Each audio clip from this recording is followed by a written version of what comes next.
This is the shocking story of an American man in his 30s.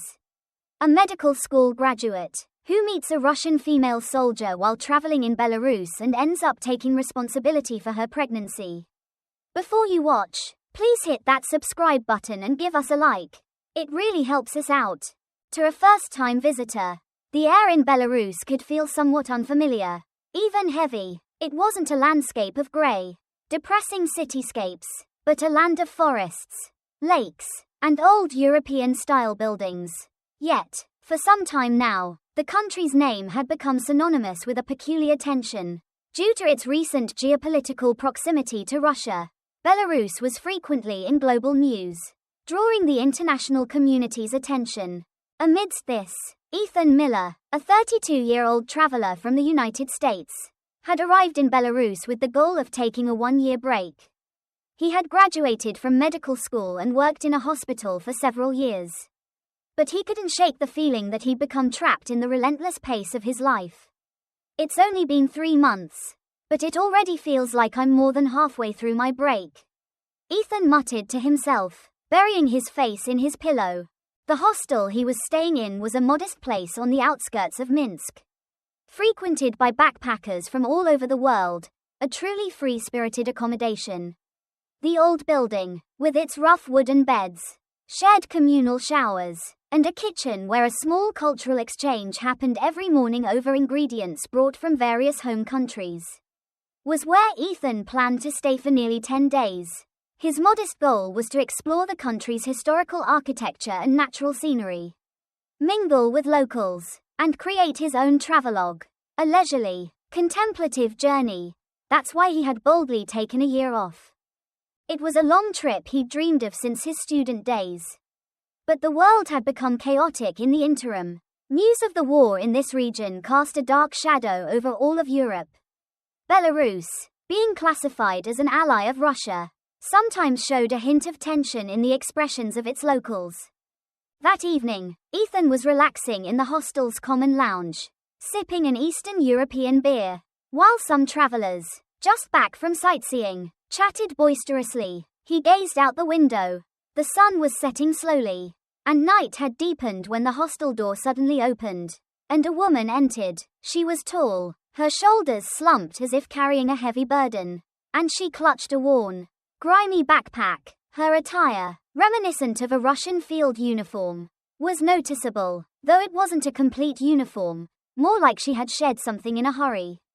As if fleeing. Her name, she said, was Anna. After a brief conversation in Russian with the hostel owner, she was shown to her room and slowly climbed the stairs. Ethan only glanced at her, not bothering to strike up a conversation. Meanwhile, the hostel owner mentioned to Ethan that she had bought a bottle of vodka and some simple bread before going to her room. Nowadays, everyone gets a bit antsy when someone connected to Russia shows up. He said cautiously, the war is still going on. After all, still, this is Belarus. Ethan replied, being close to Russia must make things even more unsettling. He didn't pay her any particular attention. People from all sorts of countries came and went from this hostel. Someone with a rough appearance wasn't surprising. However, the next morning, Ethan coincidentally ran into her in the kitchen. Good morning, Ethan greeted her in English. She paused for a moment, then replied with an awkward pronunciation. Good morning. Her eyes still looked tired, and a dark gloominess clung to her. More than anything, her tattered clothes, a faint scar on her cheek, and the calluses and scars on the back of her hands caught his eye. Perhaps it was his doctor's instinct, but Ethan felt an immediate urge to ask if she was hurt. Excuse me, but are you perhaps not feeling well? Ethan asked lightly while making coffee. Anna hesitated for a moment but then shook her head. Just a little tired, she said. Then, she took out some canned food and water from the kitchen and quietly prepared her meal. It was hard to tell if she was frowning because of the morning sunlight or for some other reason.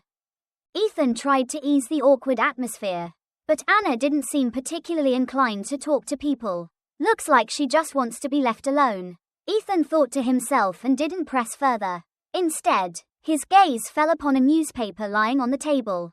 It was filled with international news about the Russian invasion of Ukraine and Belarus's stance. There was an article about a recent battle where many soldiers from both sides were injured.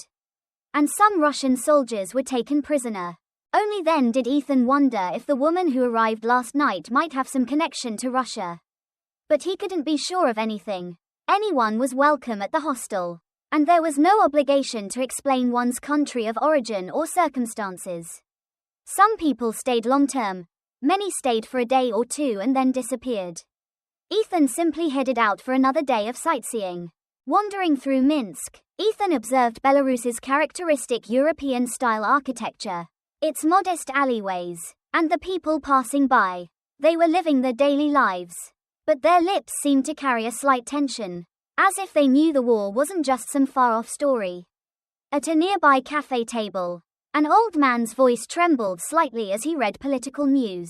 Near a park, young people smoked cigarettes, cautiously mentioning news about Russia and Ukraine. To clear his head, Ethan took a bus to the outskirts of the city, strolling leisurely along a forest path. He thought, well, at least it's not overtly unstable here. However, when he returned to the hostel around dusk, the atmosphere had strangely changed. You know that Russian woman? She was crying and wailing like she was having a seizure earlier. A backpacker from England whispered to him. It seems like she has some serious trauma from the war. She didn't say she was a Russian soldier, but from the few words we exchanged, it sounds like she has military experience. Ethan's heart sank. According to the hostel owner and other travelers, Anna had gone out for a bit, and upon returning, she suddenly sat down, gasping for breath and sobbing. When someone approached her, she just muttered things like, "Don't do this, please," before finally going to her room and locking the door. She might be suffering from something like PTSD, Ethan thought, recalling his medical experience. He was a surgeon and hadn't had many opportunities to encounter trauma patients in a clinical setting. But he vaguely remembered consulting with the psychiatry department during his internship. When people experience war, accidents, or major shocks, the scars can be deeply embedded in their unseen inner world. They might have sudden nightmares or experience panic attacks where a past horror replays before their eyes, making it hard to breathe. Hearing this, Ethan cautiously approached Anna's door. It was firmly locked, and there was no answer when he knocked. "Are you in there? Are you okay?"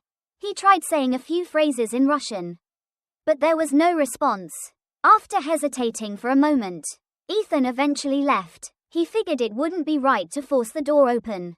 If she didn't want it, he shouldn't interfere. That night, the hostel corridor was unusually quiet. Other travelers, concerned about Anna's condition, refrained from loitering near her door or making noise. Ethan, too, worked on his travel journal on his laptop in the lounge before heading to his room late at night. However, around dawn, he was awakened by a presence in the hallway. Peeking out, he saw Anna descending the stairs, her eyes anxious.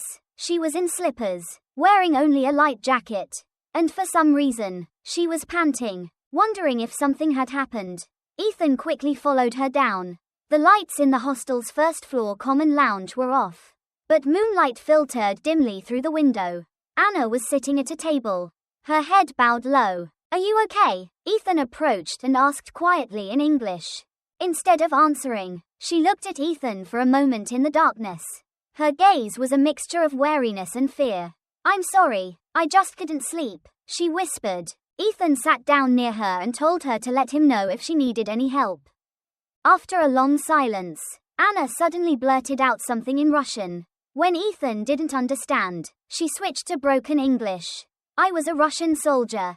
I served, but after the war started, I experienced terrible things in my unit. My unit was deployed to Ukraine. Many of my comrades died, and so many civilians, so much misfortune." Her voice was cracking. She continued, her breathing ragged, as if confessing a deeply hidden secret. "I couldn't bear it. I had to follow orders. But the orders were so cruel, so pointless. I didn't know if we were really doing the right thing, what I was supposed to be fighting for. So, in the end, I ran away. I couldn't take it there anymore." Ethan was speechless for a moment. Belarus and Russia shared a border. Perhaps Anna had deserted from the front lines or a specific unit and made her way here. A deserter from the Russian army would undoubtedly be in a dangerous situation. So, you're hiding here now? Ethan asked. Anna nodded. I escaped from the barracks. I was injured in Ukraine and was supposed to be temporarily medically evacuated. But I crossed into Belarus during that time. I got some help from an acquaintance for a short while. But now I have nowhere to go. If I go back to Russia, I'll definitely face a court-martial. And I can't go to Ukraine either. Her voice trembled more and more. As a doctor, Ethan instinctively sensed that she was suffering from severe trauma, anxiety, and guilt. Hey, what about your injuries or your physical condition? If you need, I can give you a quick checkup, he offered. Anna looked at Ethan with a surprised expression. What are you? Oh, I'm a doctor from the States. I'm actually traveling here for tourism, but I do have medical knowledge. So if there's anything I can do to help, just let me know, Ethan said with a smile. Anna tilted her head slightly, as if she couldn't believe it. Then she let out a small sigh. Thank you, but right now, I don't know what to do. Ethan saw Anna clenching her hands, her lips quivering. He could feel her struggling to suppress the fear and despair in her heart. Even in the dead of night. For now, just get some rest here. Don't go outside unnecessarily. You must be exhausted from everything, Ethan said in a calm voice. Anna was silent for a moment, then nodded and slowly stood up. Okay, I'm sorry for showing you this side of me. With that, she went back up the stairs. In the darkness, her retreating figure looked incredibly fragile. The next morning, Ethan witnessed a scene in the hostel lobby that looked like Anna arguing with the hostel owner. The owner was shouting aggressively in Russian, and Anna, with an agitated expression, seemed to be protesting something. When Ethan approached, the owner quickly explained in English. This woman hasn't paid her room fee, and she says she has no money to pay right now.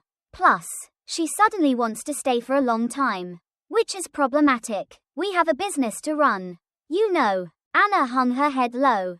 She clearly didn't look like she could afford to pay. Her backpack seemed empty, and she likely had no ID or bank account, or at least couldn't use them. Ethan wanted to make an excuse for her, but this was ultimately a financial issue. Anna might be thrown out onto the street today. The owner then added curtly in another language. So I told her, if she can't pay by today, she has to leave. Besides, who knows if she's a criminal? With the war going on, if she's a Russian army deserter, she could be dangerous. Ethan was at a loss for words. At the same time, a wave of pity for Anna washed over him. She had barely managed to escape to this place and was now in a position where she couldn't even reveal her identity. If she was an undocumented immigrant or a deserter, she wouldn't be able to receive official protection. Finally, Ethan politely said to the owner, "Excuse me, I'm using my room alone. If she really has nowhere to go, how about she stays in my room with me? I'll pay the extra fee." The hostel owner looked momentarily troubled, but when Ethan offered to pay a few extra dollars, his expression softened. "Well, that's fine then. You two work it out. Just don't cause any trouble," he said with a grin. Anna looked stunned upon hearing Ethan's offer. "Are you sure? I'll really be a burden."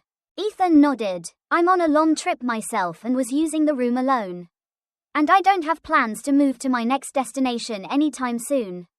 There's space, so don't worry and make yourself comfortable." Anna couldn't even manage a proper thank you. She just stood there and mumbled a quiet, "Thank you." And so, Anna moved into Ethan's room. It had bunk beds, so they could share the space. And Ethan let her have the top bunk. It was a bit awkward at first, but from that day on, Anna started to open up to Ethan a little more about herself.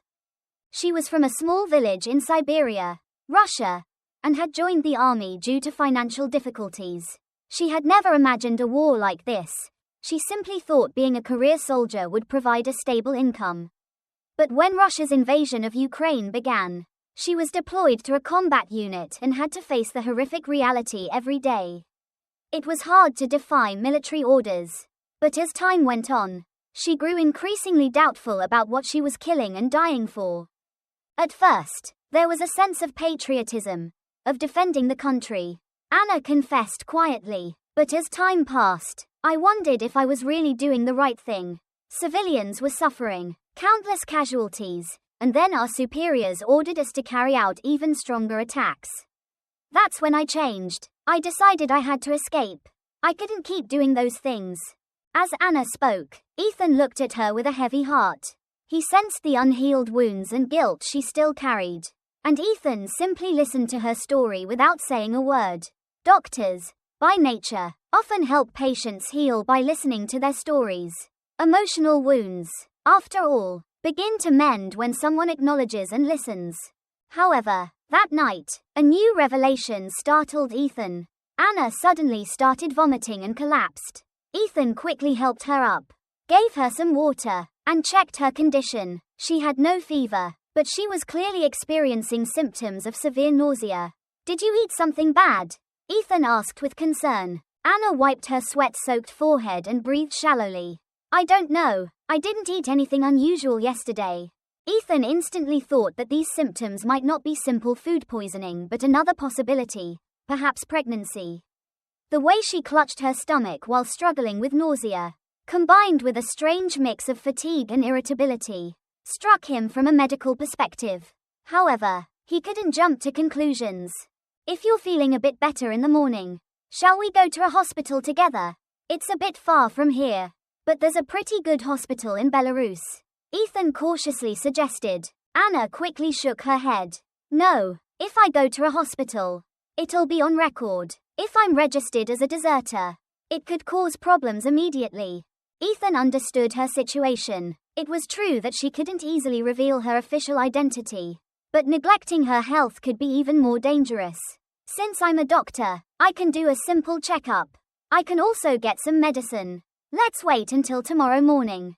That night, Anna dry heaved a few more times before falling asleep, and Ethan stayed by her side with a basin and water. He harbored a slight fear that the injuries she sustained on the battlefield might have left lasting damage to her internal organs. The next day, Anna vomited again in the early morning. Ethan quickly checked her pulse, blood pressure, and temperature, and listened to her abdomen with a stethoscope. Then, in silence, a slightly bewildered expression crossed his face. I'm hesitant to say this, but it looks like there's a possibility you might be pregnant." "What?" Anna grimaced. "It's close to early pregnancy symptoms. The nausea, fatigue, no fever, but you feel a bit warm too. Is there absolutely no chance of that?" Anna lowered her head and hesitated for a moment. Then finally, her lips trembled as she spoke. "Actually, with my fiancé, before he was killed in action, before the fighting started in Ukraine. We had a short leave. Back then, she couldn't finish her sentence. But it was clear enough. Anna had a fiancé who was a soldier, and he seemed to have died early in the war." With tears welling in her eyes, Anna said in a shaky voice, "I heard the news that he died, but I thought then that I might already be pregnant. But with the war and everything, I was so out of it, I didn't have a chance to check." Ethan gently patted Anna's back. "I'm so sorry, this is a difficult situation. But if you're a deserter and also pregnant, your body and mind must be exhausted. You shouldn't push yourself anymore. You need to at least get proper nutrition and reduce stress." Anna stared at the floor with a complicated expression. The reality of having lost her fiancé in the war, becoming a deserter herself, and now being pregnant seemed to weigh heavily on her. "What am I supposed to do? I can't go back to Russia. I can't go to Ukraine. And I can't even go to a hospital here freely. And now a baby. What on earth?" Her voice was filled with despair. Ethan thought for a moment, then said with a determined look, "If you want, I'll help you as much as I can. I'm a doctor, so I have some knowledge about pregnancy and childbirth. Of course, not as much as a specialist ob-gyn, but I can manage basic care." Anna looked at Ethan as if she couldn't believe his words. "Why are you doing all this?"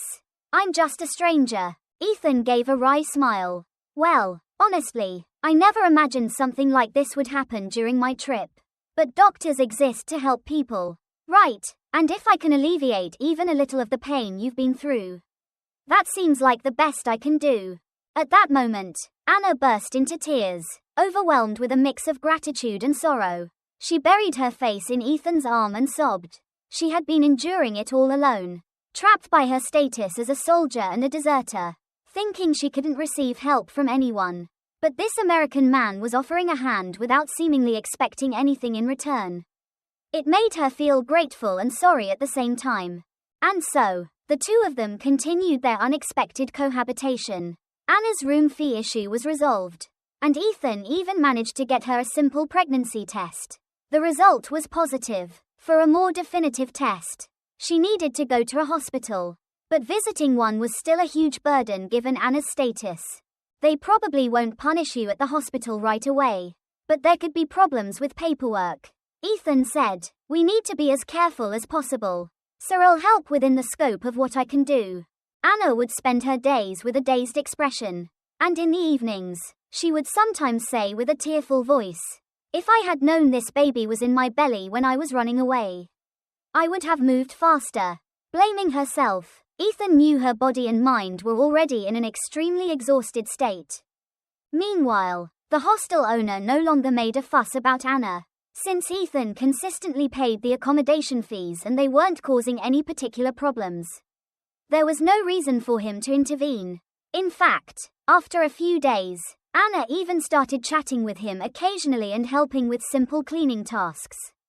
However, the world outside the hostel remained unstable. The war between Russia and Ukraine was intensifying, and Belarus was in a politically delicate position. If the Russian army launched a larger offensive through Belarus, or if the Belarusian authorities began to cooperate in hunting down Russian deserters, Anna's safety could be threatened. Ethan felt a constant unease in a corner of his mind. Shouldn't we leave this place somehow? He wondered. Then, another small crisis arose. One afternoon, two Belarusian police officers visited the hostel. They said they were checking travelers' identities. Ethan always carried his passport, but Anna had no passport, only her Russian military ID, which she had likely discarded long ago.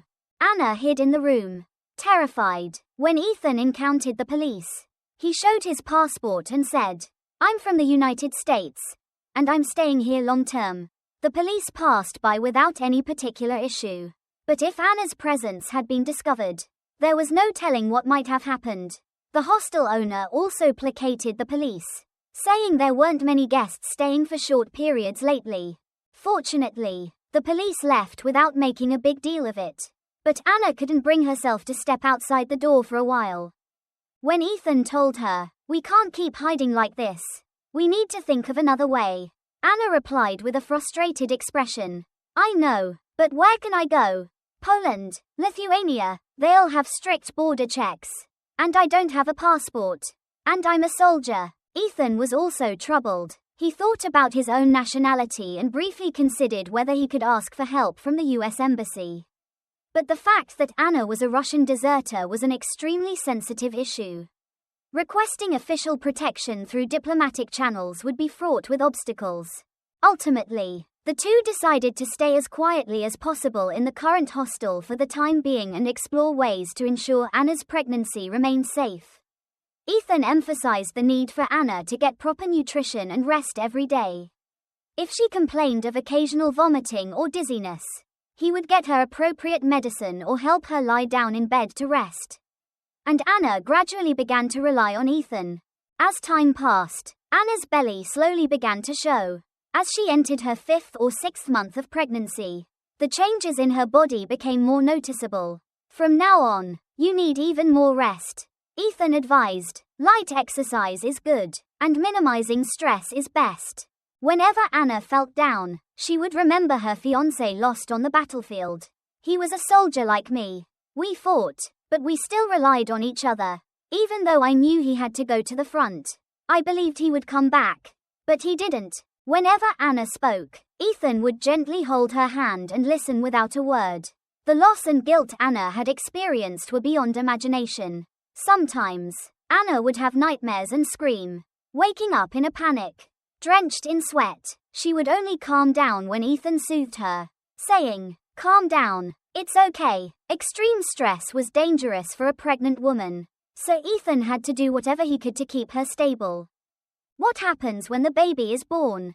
Anna asked one day, sitting by the lounge window. "Will I be able to raise it? I'm a deserter now. hiding like a fugitive. Ethan hesitated, then replied, "The most important thing right now is for the baby to be born healthy. After that, we'll assess the situation and I'll look for ways I can help more.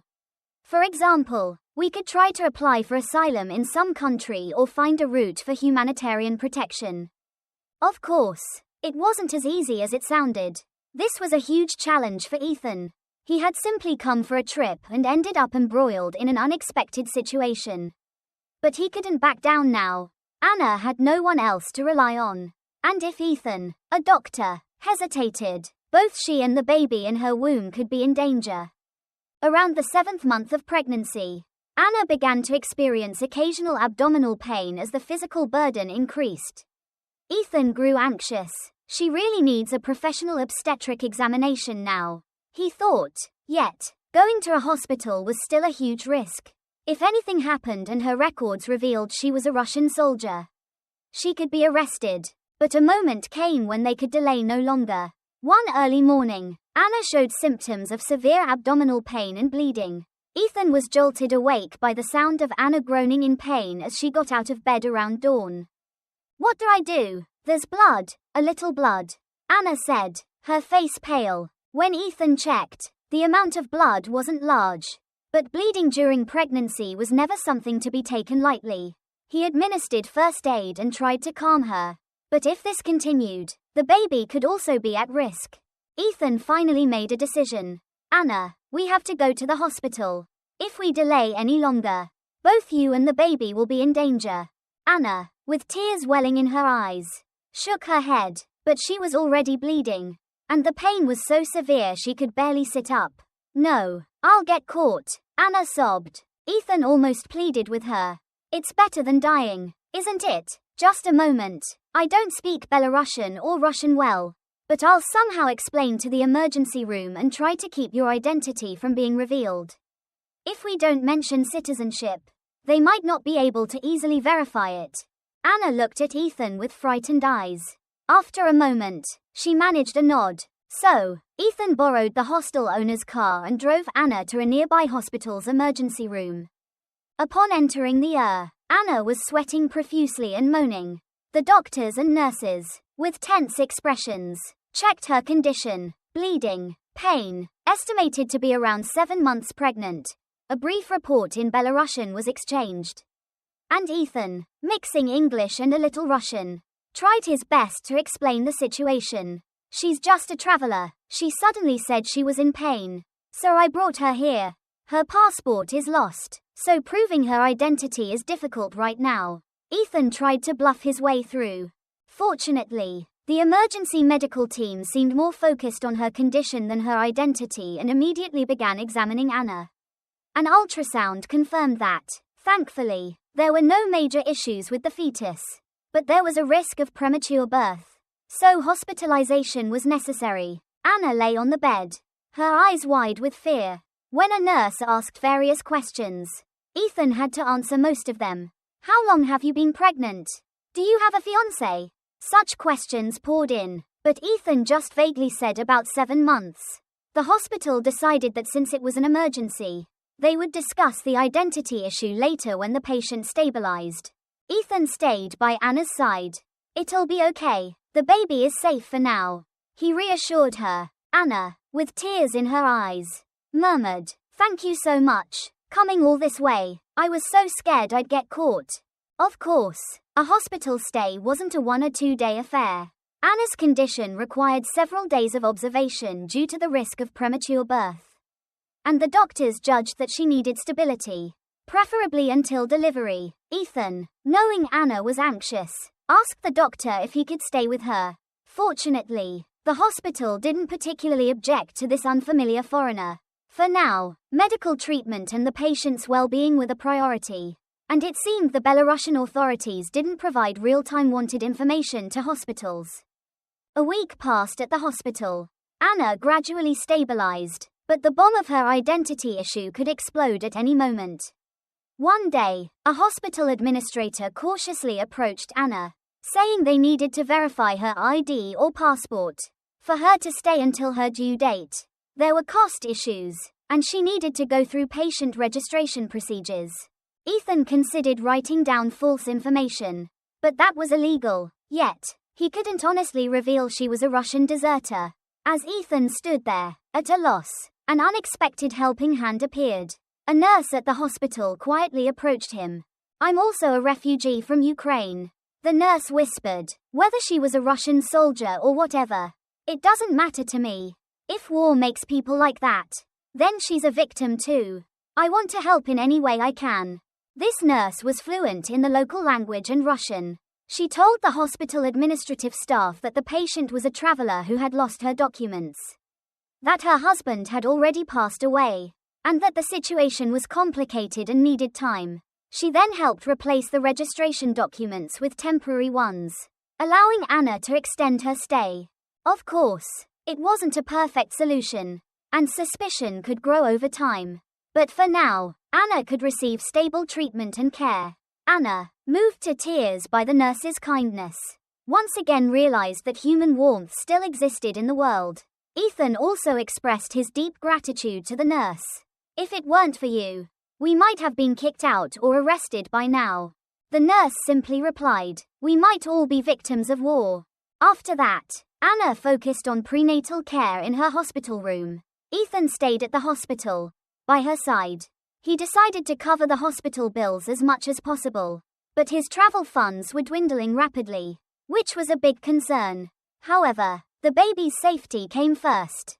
One day, overwhelmed with emotion, Anna asked Ethan, "I'm receiving so much help from you. What's in it for you?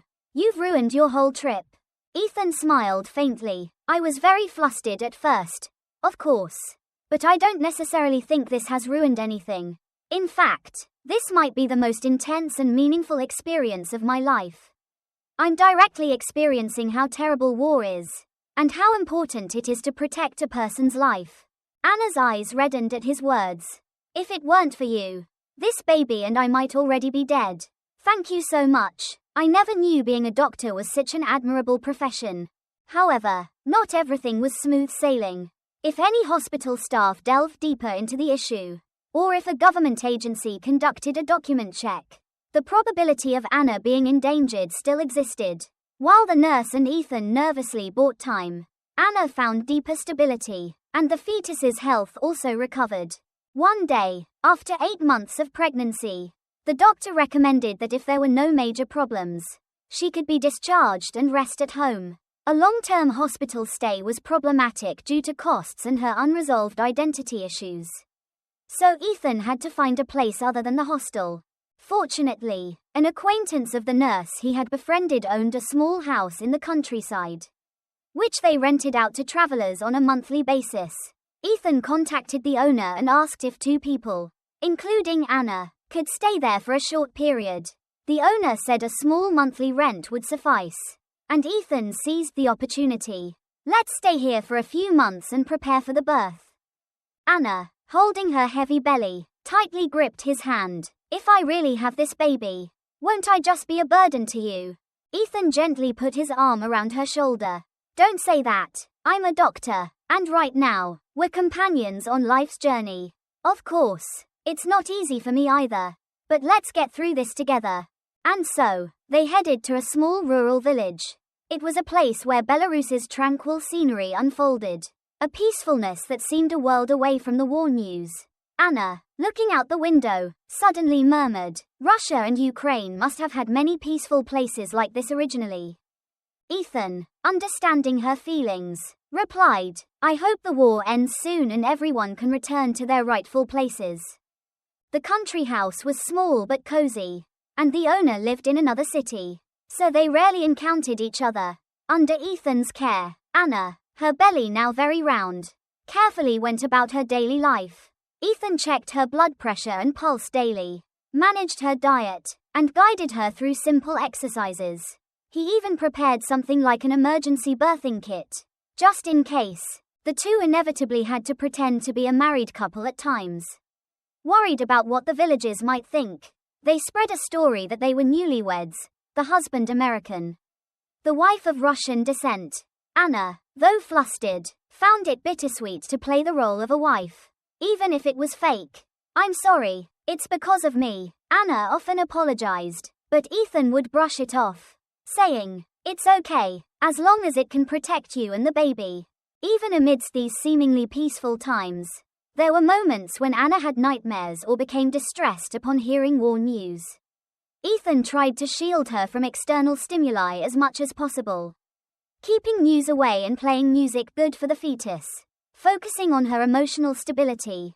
"The baby just wants its mother to be at peace," he would reassure her. Finally, as her due date approached, Anna asked Ethan in a calm voice, "When the baby is born, can you be there by my side?" Ethan had expected the question, but hearing it made his heart ache. Of course, he planned to be there to help the mother, but the question seemed to carry a deeper meaning. "Of course," he smiled. "It wouldn't make sense for me to come all this way and not witness this moment." Anna let out a sigh of relief. And then, the day arrived. Deep in the night, Anna felt sudden labor pains and cried out, "Ethan, my stomach hurts so much." Ethan, already somewhat prepared, rushed to her bedside and checked the interval and intensity of her contractions.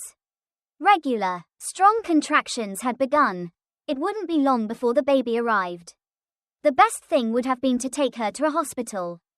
But Anna could barely move, and the hospital was far away in the countryside. Ethan, anticipating an emergency, had laid out the supplies he'd prepared: disinfectant, gauze, sterile gloves, bandages. He wasn't her attending physician or an ob-gyn specialist, but as a licensed doctor, he had the knowledge and skills to attempt an emergency delivery. "Anna, trust me. Breathe slowly. Inhale, exhale. You can do this." Ethan wiped Anna's cold sweat and calmly instructed her, her face drenched in sweat. She managed a nod. "Please, our baby has to be safe." The contractions continued, and Anna screamed. Ethan checked her lower body and felt the baby's head descending. "Just a little more. Take a deep breath and push." After several agonizing groans, the baby's head finally emerged. Ethan felt his heart pounding wildly, but he focused all his concentration, carefully delivering the baby. "Almost there. Good. Just a little more," Anna cried out as she bore down. And Ethan, almost praying, received the baby. And in that instant, the baby's cry filled the room. "It's out. The baby's out safely." Ethan, his eyes welling with tears, held the baby. Anna also burst into tears, utterly exhausted, unable to support herself. Looking at Ethan, the baby cried lustily, greeting the world. Ethan checked the baby's breathing and pulse, then quickly dealt with the umbilical cord and finished the emergency procedures. Anna, summoning her last bit of strength, held the baby in her arms. My baby." Moonlight gently filtered onto her face, a mix of tears, sweat, and countless emotions. Ethan stepped back, feeling a sense of awe. A Russian soldier who had fled the madness of war, a woman who had wandered without certainty, had finally brought her child into this world. Immediately after childbirth, Anna fell into an exhausted sleep. Ethan stayed by her side all night, vigilant for any potential bleeding or infection. Fortunately, there was no massive hemorrhage, and the baby's condition was relatively stable. After dawn, when the morning sunlight streamed in, Anna, cleaned up, gazed at her sleeping baby. "Thank you. Without you, I really can't imagine," Anna said, her voice choked with tears. Ethan smiled. "It's a relief the baby endured well too. You went through so much. From now on, you need to focus on recovery." The village neighbors, perhaps having heard the sounds, came by around morning. Ethan vaguely explained that the baby had arrived suddenly. They looked surprised and skeptical but offered their congratulations. Fortunately, they didn't pry. The people in this Belarusian village tended to mind their own business and not interfere in others' affairs. A few days passed. The baby's crying gradually stabilized, and Anna's body also slowly recovered. Ethan checked the baby's condition daily, helping with breastfeeding and basic hygiene. Anna recovered from childbirth faster than expected, but she still showed signs of mental instability. Sometimes, she would ask with mournful eyes, "Will I be able to give this child a proper future?" Anna also worried about the baby's nationality. Will the baby be a Russian citizen? Or Ethan would soothe her. We don't have the luxury to worry about that right now. We'll find a way to live slowly. However, one thing was clear. They couldn't stay in Belarus for long. With the war still ongoing, Anna's desertion could be discovered at any time. And if it became known that a baby had been born, the situation could become even more complicated. Ethan was secretly looking for ways to contact international human rights organizations or asylum support agencies.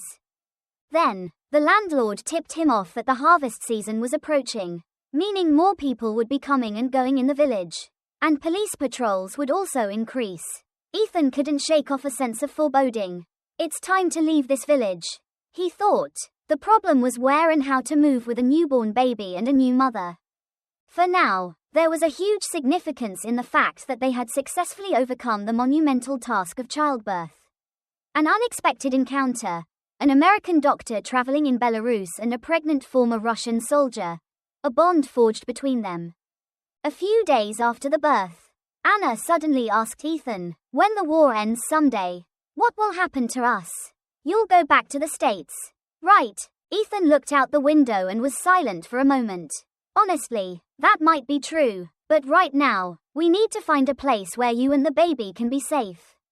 If there's no other way, I'll have to consider taking you to the States. Anna hesitated, then quietly took Ethan's hand.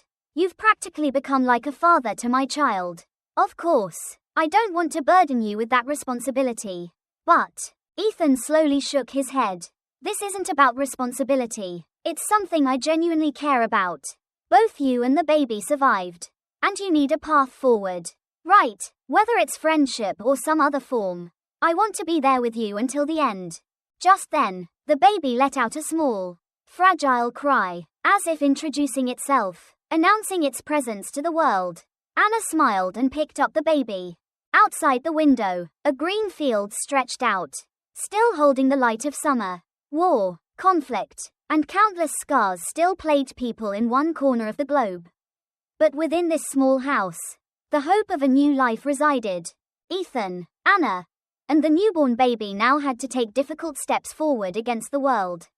The nights and days they experienced in Belarus, and their unexpected companionship, would remain an unforgettable memory. In the midst of a dark reality, they had reached out to each other, becoming a light for one another.